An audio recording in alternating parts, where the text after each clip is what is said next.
I will, I will talk briefly now. And science shows that in the future, we will most likely experience more frequent and more devastating pandemics unless we drastically change our ways and the way we treat nature. Today, up to 75% of all emerging diseases come from animals. And as we are cutting down forests and destroying habitats, we are creating the ideal conditions for diseases to spill over from one animal to another and then to us.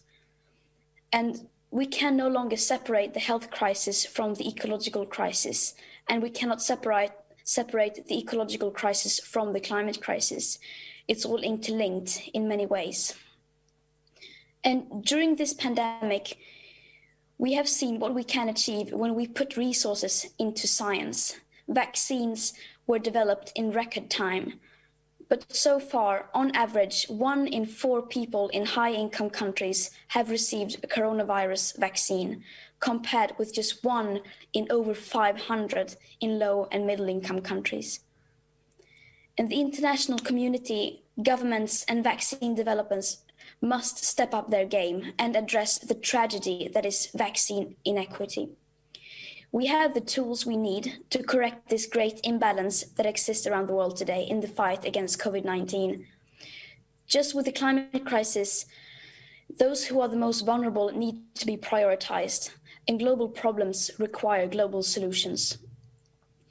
It is completely unethical that high-income countries are now vaccinating young and healthy people if that happens at the expense of people in risk groups and on the front lines in low and middle-income countries.